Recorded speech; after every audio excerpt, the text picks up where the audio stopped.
I always knew my parents preferred my younger brother, Sam. He was the golden child, straight A's, football captain, charming, and charismatic, the kind of son they paraded around like a trophy. I was quieter, more creative. I wrote poetry, painted, and once got second place in a national short story competition, but they didn't even frame the certificate.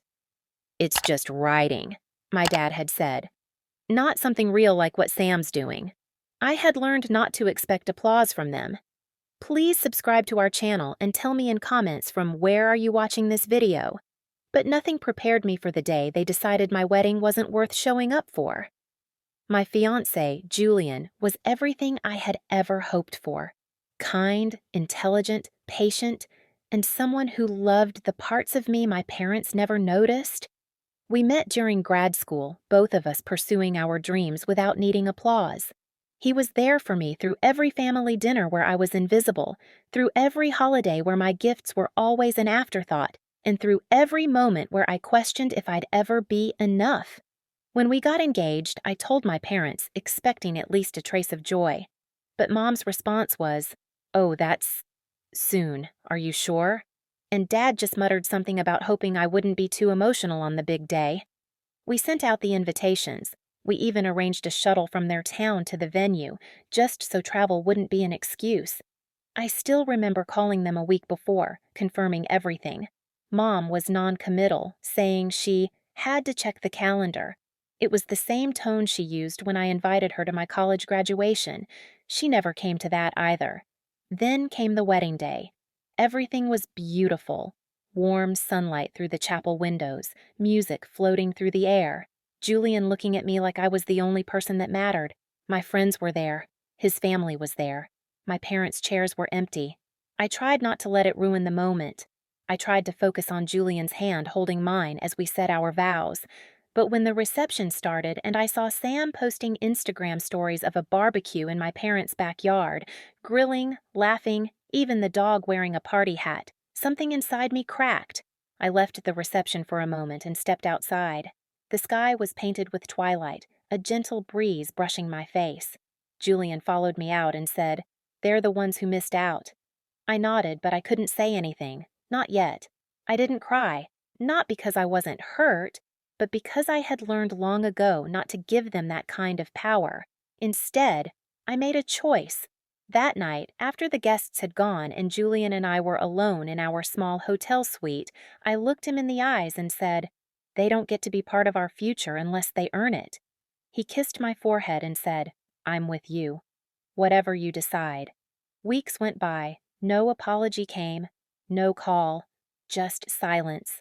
Until one evening, 2 months after the wedding, I visited them. Not out of forgiveness, but because I needed to know why. I sat across from them at the kitchen table and asked, "Why didn't you come?" My mom sipped her tea, shrugged, and said, "We thought it was more of a low-key thing, nothing formal. Besides, Sam was in town.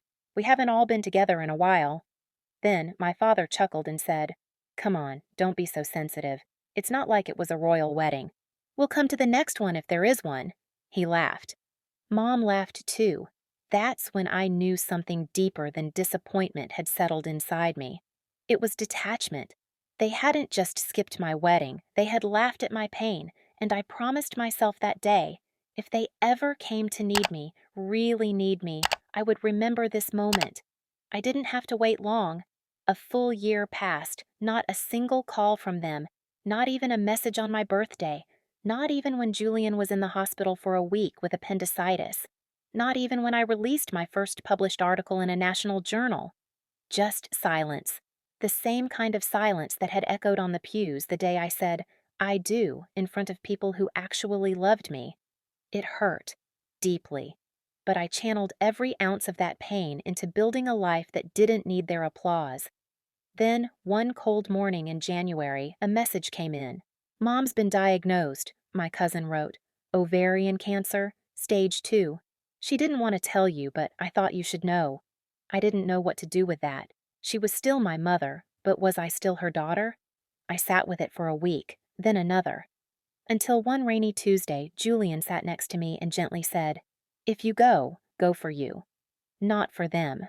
Not to fix what they broke. just so you never carry the regret of wondering. So I went. The house looked smaller than I remembered, duller. The garden she once meticulously kept was dry and overgrown. I rang the bell, unsure of what I even wanted to say. Dad opened the door, and for a moment he just stared at me like I was a ghost.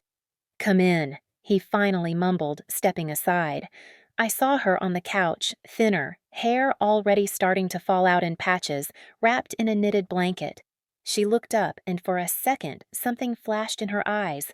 Not quite remorse, not quite joy, just something close to surprise.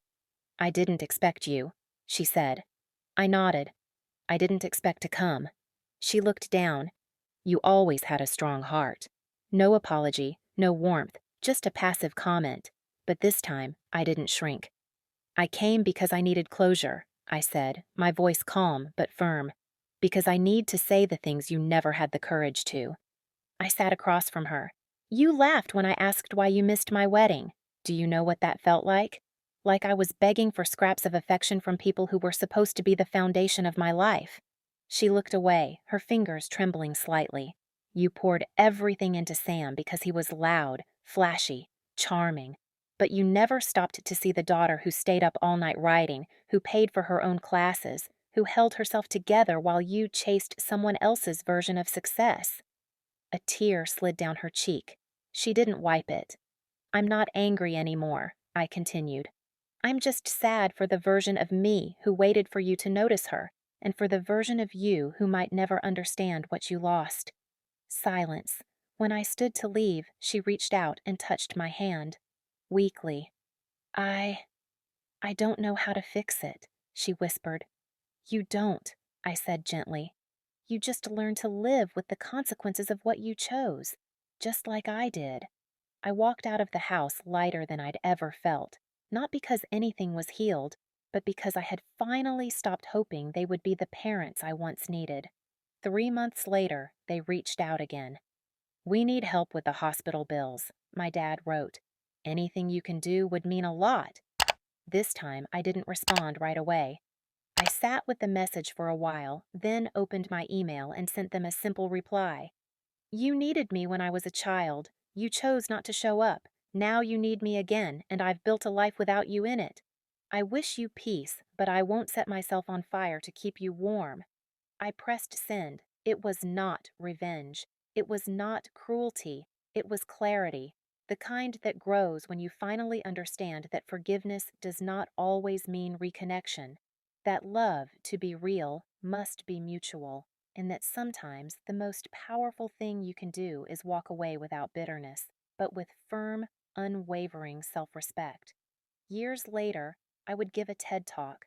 I stood on stage in front of hundreds, telling the story of a girl who bloomed without water, who planted herself in concrete and still found a way to rise, who learned that the absence of love does not mean the absence of worth.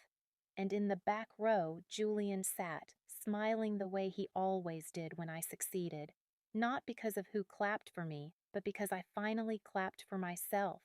And as I stepped off that stage to a standing ovation, I realized I never needed their validation.